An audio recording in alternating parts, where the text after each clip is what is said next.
Poly house एक ऐसा शब्द जिसे आज सभी समझते हैं और जानते हैं।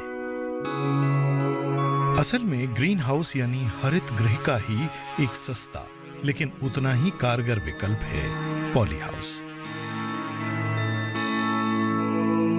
चलिए इसके सिद्धांत को समझते हैं। पहले आइए थोड़ा ग्रीन हाउस प्रभाव को समझ लेते हैं, जिसके नुकसान को लेकर आजकल चर्चा भी काफी है। पर क्या आप जानते हैं कि ये ग्रीन हाउस प्रभाव ही इस धरती पर जीवन के विभिन्न रूपों के लिए भी उत्तरदायी है? जी हां, जिस ग्रीन हाउस प्रभाव को हमने खलनायक मान लिया है, उसी के कारण इस धरती पर गर्मी बनी रहती है और जीवन अनेक रूपों में खिलखिलाता रहता है। लेकिन आज मानवीय गतिविधियों के कारण ग्रीन हाउस गैसों जैसे कार्बन डाइऑक्साइड और मीथेन आदि की मात्रा में बेतहाशा वृद्धि हो रही है, जिस कारण धरती को बुखार चढ़ने लगता है, यानी सामान्य से अधिक तापमान। बस ये बात खराब है और इसे ही ग्लोबल वार्मिंग कहते हैं। जब हम अंधाधुंध जीवाश्म ईंधन जलाते हैं, जंगलों को काटते हैं, तब ग्रीन हाउस प्रभाव पैदा करने वाली गैसों की मात्रा वायुमंडल में बढ़ जाती है, जिस कारण सूरज की जितनी ऊष्मा धरती पर आती है, उतनी ही बाहर वापस लौट नहीं पाती और परिणाम स्वरूप धरती का तापमान बढ़ता है, यानी ग्लोबल वार्मिंग होती है, जलवायु परिवर्तन होता है, खेती की व्यवस्था गड़बड़ा जाती है और जीवन खतरे में पड़ना शुरू हो जाता है। बस यही सिद्धांत पॉली हाउस में होने वाली खेती में लागू होता है। इसे संरक्षित खेती भी कहते हैं, लेकिन इसके अनेक लाभ हैं।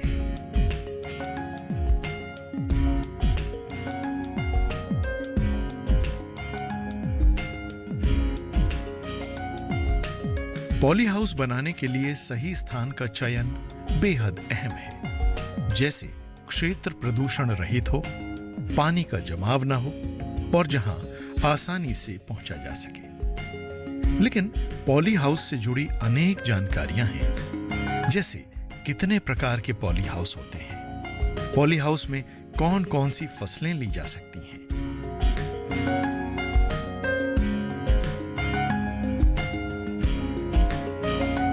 Poly house, green house, mainly green house ही बोलते हैं इनको।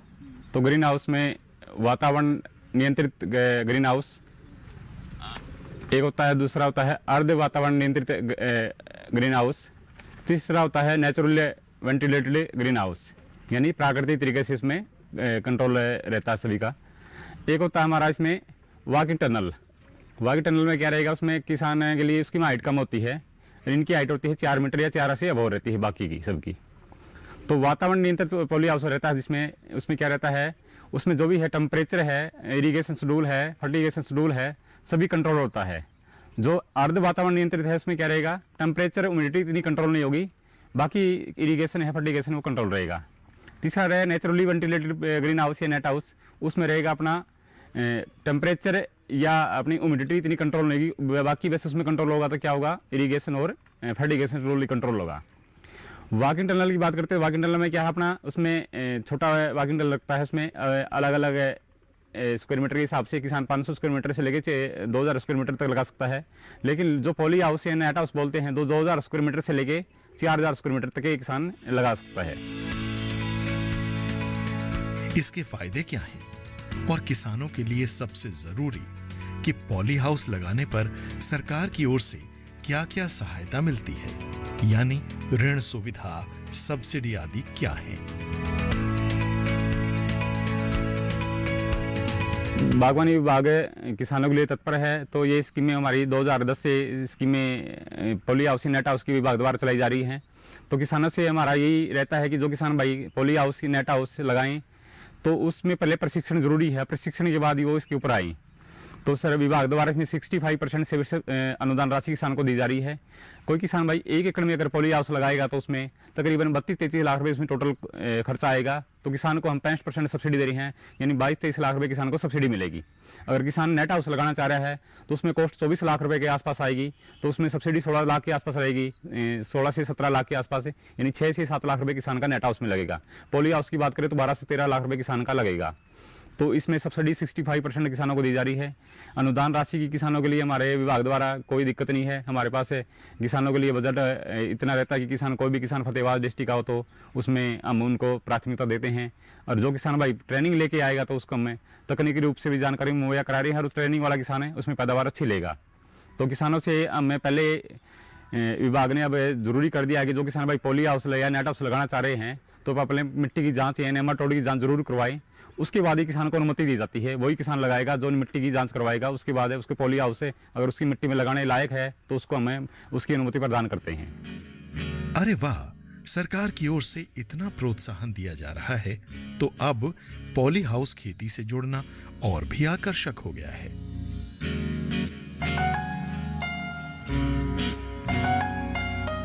एक किसान इसमें जैसे खीरे की फसल है उसने बाहर में लगाई है, तो उसमें बाहर में इसमें क्या अंतर रहेगा कि उसमें कीड़े मकोड़ों का प्रकोप भी कम रहेगा बाहर की बजाय अंदर है।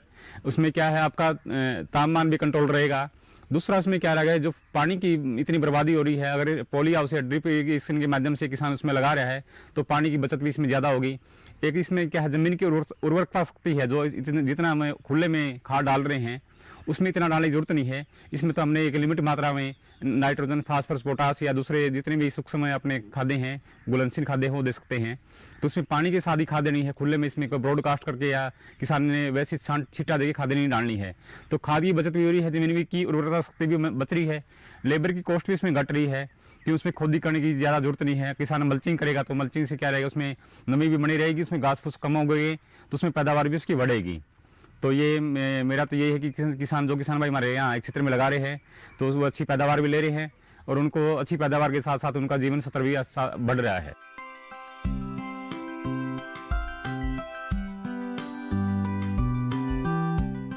एक आकलन के अनुसार पॉली हाउस से प्रति एकड़ 6 से 7 लाख रुपए की कमाई प्रति वर्ष की जा सकती है, और कई किसान इससे भी काफी अधिक कमाई कर रहे हैं। जो कौन सी फसल है इस पर निर्भर करता है। एक कदम उन्नति की ओर।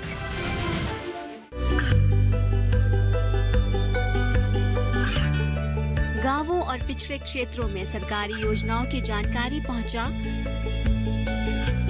देश में कौशल और क्षमता विकास कर ग्रामीणों को सामाजिक बदलाव और विकास से जोड़ने की दूरदर्शन किसान की पहल चौपाल चर्चा देखें सोमवार से शुक्रवार सुबह 9 बजे। एक कदम उन्नति की ओर।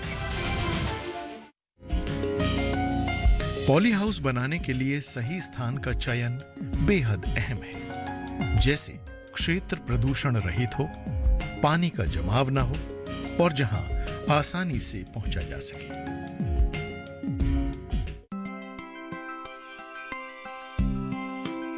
चलिए पॉली हाउस खेती के फायदों पर एक बार फिर नजर डालते हैं।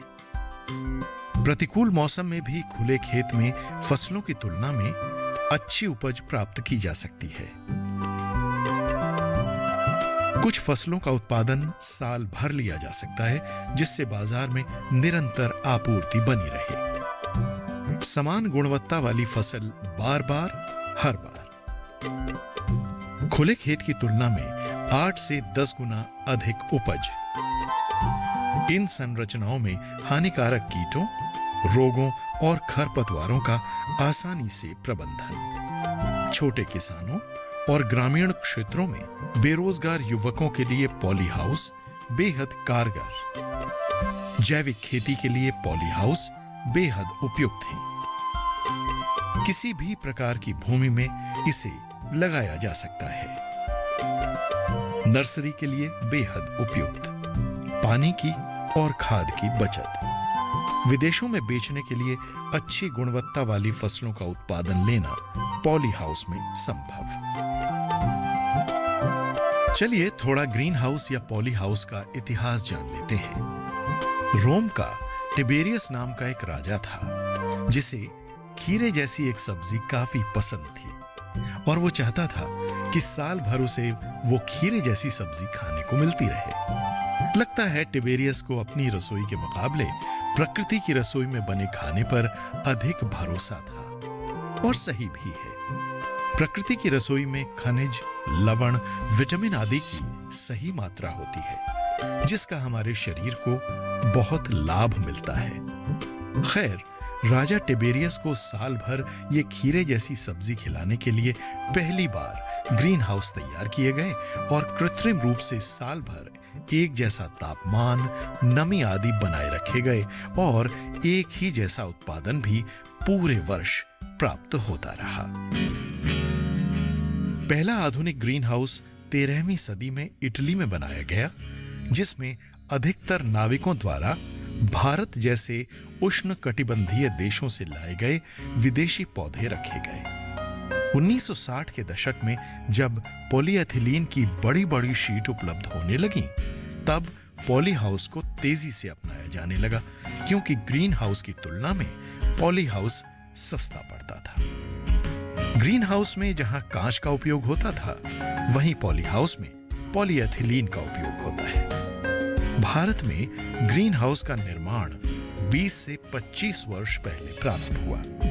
फिर पॉली हाउस आने से इसकी लोकप्रियता और बढ़ी। पॉली हाउस का उपयोग गेहूं, धान जैसी फसलों के लिए नहीं किया जाता, बल्कि जो फसलें सीधे उपयोग में आती हैं, जैसे फल, सब्जियां और फूल, उन्हें उगाने के लिए किया जाता है। इनमें मुनाफा भी अधिक होता है, क्योंकि इनके दाम भी अधिक मिलते हैं। इसके अलावा पॉली हाउस में कीटों, खरपतवार आदि का प्रकोप बेहद कम होता है और अगर होता भी है तो जैविक तरीके से इन पर आसानी से नियंत्रण किया जा सकता है। और सबसे बड़ी बात, सीधे खेत में उत्पादन की तुलना में पॉली हाउस में उपज सामान्य खेती से 5 से 8 गुना अधिक होती है। एक आकलन के अनुसार पॉली हाउस से प्रति एकड़ 6 से 7 लाख रुपए की कमाई प्रति वर्ष की जा सकती है और कई किसान इससे भी काफी अधिक कमाई कर रहे हैं। जो कौन सी फसल है, इस पर निर्भर करता है। तो नेट हाउस या पॉली हाउस में किसान अपनी जो भी बेमौसमी सब्जियां उगा सकते हैं। हाई वैल्यू वेजिटेबल है जो ऊंचे किसानों को ज़्यादा रेट देती है। तो उसमें खीरा है, टमाटर है, शिमला मिर्च है, किसान हमारे फतेहबाद क्षेत्र में किसान उगा रहे हैं। तो इसमें अलग अलग वैरायटियाँ हैं, खीरे की अलग है, टमाटर की अलग है। तो इसमें शिमला मिर्च में भी अलग अलग वैरायटियाँ हैं, अलग अलग इसमें हैं। किसान अपने क्षेत्र के हिसाब से, अपने एरिया के हिसाब से, अपनी भूमि के हिसाब से किसान अलग अलग कंपनियों की वैरायटियाँ इसमें लगा रहे हैं। तो एक एकड़ में अगर बात करें तो पौधों की 8 से 10 हज़ार पौधे एक एकड़ में लगते हैं किसानों के। टमाटर की बात करें या शिमला मिर्च की बात करें या खीरे की बात करें, तो किसान ये हमारे लगा रहे हैं 8 से 10 हज़ार एक एकड़ में पौधे लगते हैं। तो उसमें डिस्टेंस है, किसानों से अनुरोध है कि मेरा जो किसान भाई ये फसलें लगा रहे हैं, जो खीरा है, टमाटर है या शिमला मिर्च, तो इसमें किसानों को देखने में आता है कि जब किसानों के पास जाते हैं तो किसान जो बेड की ऊंचाई है वो कम रखते हैं। तो किसानों से अनुरोध है कि मेरा जो बेड की ऊंचाई है ज़मीन से 1 से 1.5 फीट ऊंचाई रखे। अगर वो ऊंचाई कम रखेंगे तो उसमें क्या रहेगा कि उसमें है जो रूट सिस्टम डेवलप होना चाहिए जिन फसलों का, वो नहीं हो पाता। तो किसान को उसमें पैदावार मिलनी चाहिए थी जो वो नहीं मिल पाती। ये मड़ाहा ये इसमें देखने में आता है कि ये किसानों के लिए ड्रॉबैक है। ये किस कारण है, किसान इसमें थोड़ा खर्चे की तरफ से चले जाते हैं, भी खर्चा मेरे को उसमें ज़्यादा लगेगा बेड की ऊंचाई करने में।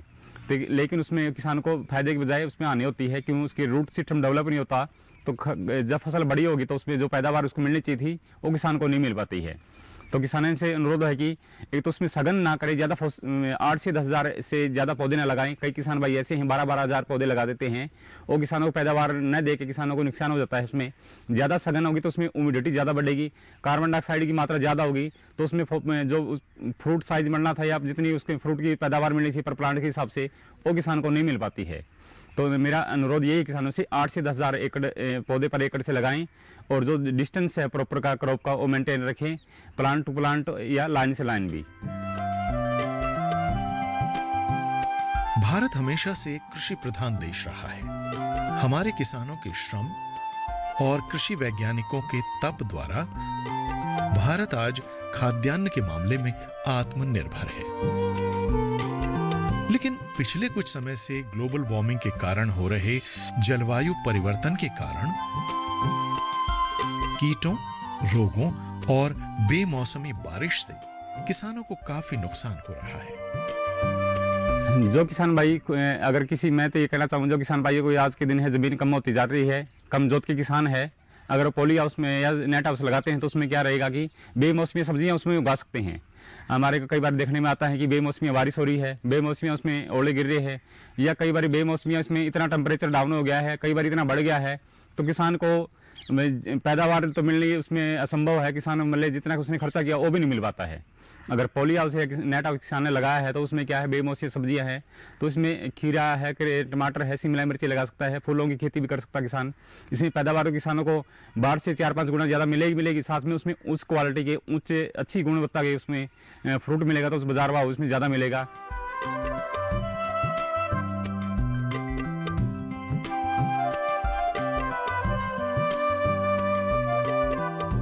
पॉली हाउस आज के समय की जरूरत बन गया है। जहां पारंपरिक खेती से 1 एकड़ से 50,000 से लेकर 80,000 प्रति वर्ष तक आमदनी होती है, वहीं पॉली हाउस से हम कम से कम 5 लाख रुपए प्रति वर्ष कमा सकते हैं।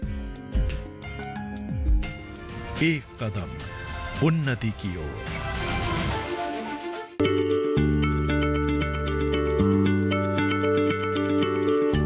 क्या आप किसी बीमारी से परेशान हैं? चाहते हैं डॉक्टर की सलाह?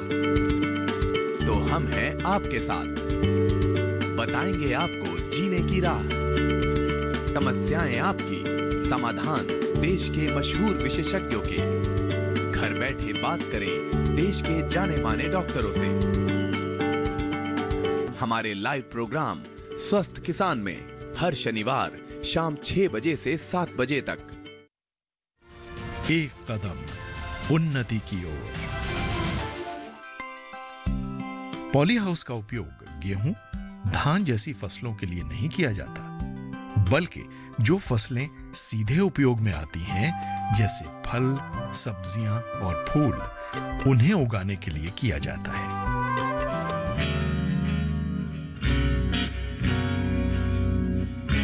पॉली हाउस की खेती एक वरदान के रूप में सामने आई है।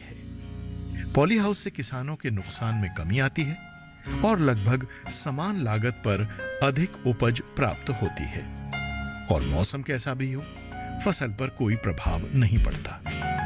चलिए बात करते हैं एक युवा किसान से जो कभी सामान्य खेती ही कर रहे थे, लेकिन फिर पॉली हाउस खेती से जुड़े, और चलिए उन्हीं से जानते हैं कि उनके जीवन में क्या फर्क आया। मैं 2002 और 3 से खेती की शुरुआत की थी। 2003 के अंदर हमें कपास का बीजोत्पादन आरंभ किया था, जिससे मेरे को 1 कनाल एरिया के अंदर 35,000 रुपये प्राप्त किए थे। उससे बाद मैंने दूसरी साल फिर इसका बीजोत्पादन किया और वो 6 कनाल एरिया के अंदर हमने लगाया, जिससे मेरे को 1,40,000 रुपये प्राप्त हुई आए। मैंने ये सोचा कि मैं एकड़ के अंदर तो लाखों रुपए कमा रहा हूँ, लेकिन अब कनालों के अंदर मैं लाखों रुपए कमाऊँ, ये सोच करके मैंने 2012 के अंदर आधा एकड़ के अंदर यानी 1936 स्क्वायर मीटर के अंदर पॉली हाउस लगाया, जिससे मेरे को पहले साल के अंदर ही फर्स्ट क्रॉप की जो आय थी वो 3,85,000 रुपये प्राप्त हुई। फिर धीरे धीरे मैं इसके अंदर दूसरी साल हमने टमाटर की खेती की और फिर शिमला मिर्च की खेती की। मेरा जो एरिया तो एक्सपीरियंस यही रहा कि मेरा हॉकी का एरिया था, मैंने उसके अंदर एक साल 2017 के अंदर थोड़ी सी नर्सरी लगाई और मैंने ये सोचा कि इस नर्सरी से भी मैं काफ़ी आय प्राप्त कर सकता हूँ।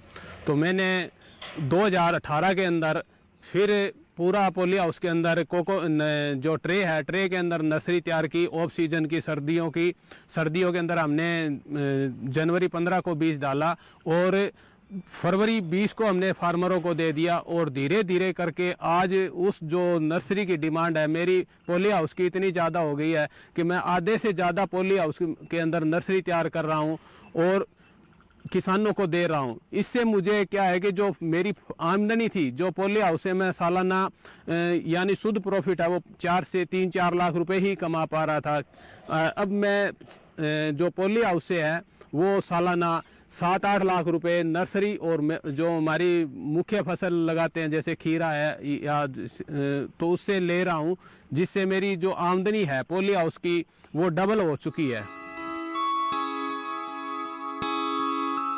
अब देखिए कैसे इन्होंने अपने जीवन में इतना बड़ा बदलाव किया।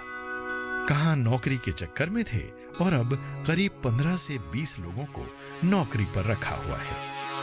पॉली हाउस आज के समय की जरूरत बन गया है। जहां पारंपरिक खेती से 1 एकड़ से 50,000 से लेकर 80,000 प्रति वर्ष तक आमदनी होती है, वहीं पॉली हाउस से हम कम से कम 5 लाख रुपए प्रति वर्ष कमा सकते हैं और हमारे युवा किसान तो 12 से 15 लाख रुपए सालाना कमा रहे हैं।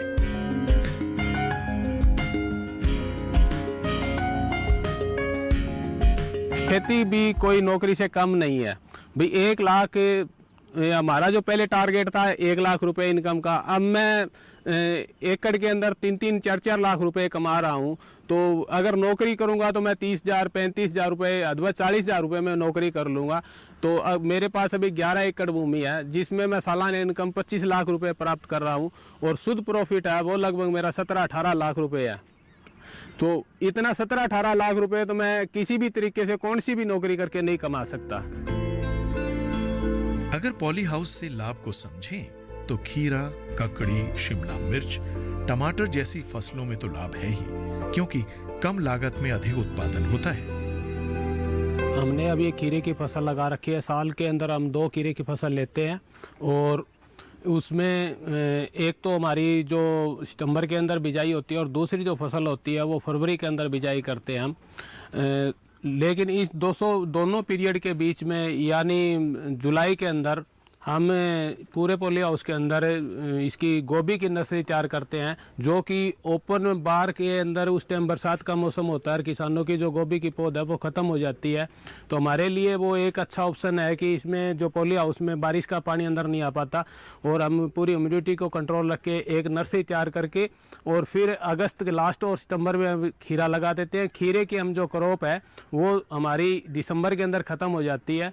फिर हमारे पास जो दूसरा ऑप्शन बचता है कि जो सर्दियों के अंदर किसान अपनी खेत के अंदर इसकी दूसरी कुकर बीट्स की कोई भी जाति नहीं लगा पाता, तो हम इस पॉली हाउस के अंदर ट्रे के अंदर अपनी कुकर बीट्स की, घिया, तोरी, करेला की दिसंबर लास्ट और जनवरी में लगाते हैं और किसानों को हम फरवरी 2nd वीक से लेके और लास्ट मार्च तक लगातार कंटिन्यू इसकी नर्सरी तैयार करके किसानों को देते हैं।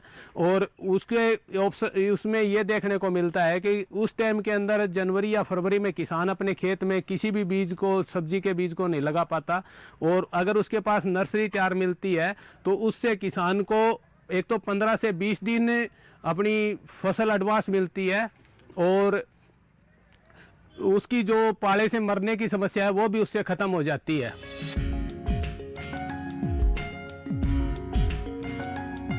लेकिन अगर विदेशी या कहें अधिक आमदनी वाली फसलें जैसे gherkin, Brussels sprouts, broccoli, cherry tomato, लाल पीली शिमला मिर्च, जुकीनी आदि लगाई जाएं, तो कमाई भी कई गुना बढ़ जाती है और उपभोक्ताओं को पोषण के अनेक विकल्प भी प्राप्त हो जाते हैं। आज फल सब्जियों का बाजार बढ़ रहा है। कारण है उनमें मौजूद हमारे स्वास्थ्य के लिए आवश्यक पोषक तत्व। पिछले कई वर्ष से लगातार बागवानी फसलों का उत्पादन अन्न वाली फसलों की तुलना में अधिक हो रहा है और इसमें बेहद सार्थक योगदान है पॉली हाउस का। किसानों, ग्रामीण युवाओं और महिलाओं के लिए पॉली हाउस आज और आने वाले कल के लिए बेहद प्रासंगिक है और आवश्यकता इसे अपनाने की है, जिससे देश का हर कदम बढ़ चले उन्नति की ओर।